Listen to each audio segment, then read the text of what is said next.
Welcome to the channel. Before we begin, I'd like to ask you to support the project by subscribing to the Telegram or YouTube channel. Click the bell to receive all notifications. Like the video if you found it interesting, and leave comments. You can also follow the links in the video description and the first pinned comment, and read the articles on the website. Welcome to This Explainer. Today we're diving right into how a single date circled on Microsoft's calendar accidentally triggered a massive structural shift in the desktop world. The sunsetting of Windows 10 wasn't just your standard run-of-the-mill lifecycle event, it actually became the most consequential desktop deadline of the entire decade, completely reshaping user habits and accelerating a migration that honestly took a lot of the tech world by surprise. Section 1, the October 2025 deadline, and the end of the free patch era. So, let's look at the date that changed everything. October 14th, 2025. This was the day Microsoft officially cut the cord on free security updates for mainstream Windows 10 users. Practically overnight, it turned a regular old Patch Tuesday into a high-stakes event. You see, the moment those vendor updates end, your security risk goes binary. Every single month that passes, your unpatched system turns into a brighter and brighter beacon for malicious actors. And to really understand this, we have to look at the staggering scale of the cutoff. Roughly 40% of all Windows machines globally were suddenly staring down the barrel of this deadline. I mean, we're talking about an installed base measured in well over 1 billion active devices. Hundreds of millions of users were just abruptly faced with a choice that, let's be honest, absolutely nobody enjoys making. Now, this brings us to a huge dilemma. What do you do when the laptop sitting on your desk works perfectly fine, but the software suddenly declares it obsolete? Usually, people switch operating systems because they're excited about some flashy new feature. But in this case, people were forced to make a move simply because the security risks were piling up and the proverbial lights were starting to flicker. Moving on to Section 2, the brutal upgrade math, and why staying put became impossible. You look at the math here, and it is just stark.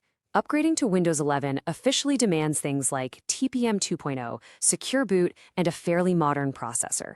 So if you're sitting there with a perfectly capable 7-year-old laptop, you're suddenly looking at dropping hundreds of dollars for brand new hardware. Or, on the flip side, you could take a completely free path, a $0 USB stick loaded with Linux, which happily breathes new life into that exact same older machine. Microsoft, to their credit, did recognize this friction. They offered a temporary bridge called Extended Security Updates, or ESU. You could snag this by syncing your accounts, burning 1,000 Microsoft Rewards points, or just paying a one-time fee of about $30. But the catch? It's brutal.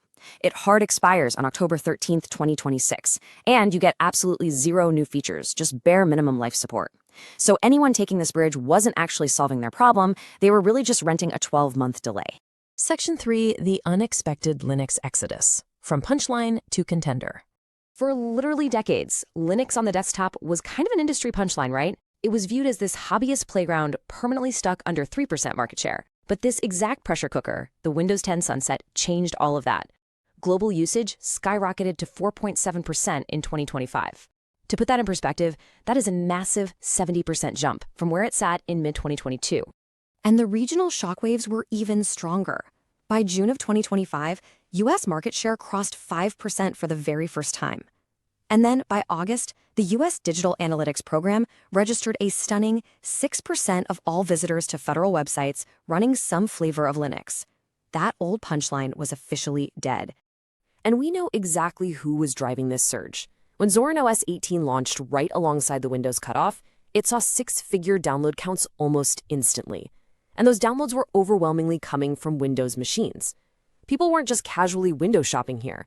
They were actively downloading a totally new OS on a random Tuesday because they'd spent Monday night staring at unbypassable upgrade warnings and they'd finally just had enough. Section 4, flattening the learning curve and resolving the historical deal breakers. It used to be that switching operating systems meant falling off a usability cliff, but today, that cliff has really flattened out into a gentle slope. Modern Linux environments beautifully mimic the Windows layouts you already know. LibreOffice opens your old documents without skipping a beat. Your daily apps match up perfectly. Firefox is still Firefox. Chrome is Chrome. Spotify is exactly Spotify. Even those notorious massive headaches of the past, like hunting down broken Wi-Fi drivers, are mostly gone, thanks to great out-of-the-box support from hardware giants like Intel and AMD. But, there was always that one massive elephant in the room. Whenever someone considered leaving Windows, the immediate deal-breaker question was, what about PC gaming? For a long time, that was the ultimate historical anchor keeping casual users firmly tethered to Microsoft. Well, that moat was dramatically filled in by Valve's Proton. By heavily testing it through the massively popular Steam Deck, Valve ensured that Proton translates a huge chunk of the Windows gaming library so it runs on Linux instantly. Zero manual tweaking required. Aside from a handful of competitive shooters with super aggressive anti-cheat software, switching is no longer a gaming sacrifice. In fact, by late 2025, the Linux gaming share on Steam pushed past a historic 3%, which is a huge psychological win for the platform. Section 5, the enterprise waiting game and corporate realities. Now, while consumers were sprinting toward alternatives, the corporate world moves at a much slower, glacial pace. In early 2026, roughly 65% of the corporate desktop fleet was still stubbornly parked on Windows 10. They leaned entirely on that temporary ESU program as a holding strategy, because, in regulated industries, running an unsupported OS is a massive compliance violation. So they're using this borrowed time to figure out their multi-million-dollar hardware budgets. For enterprises, this transition is a waiting game that will take years, not months.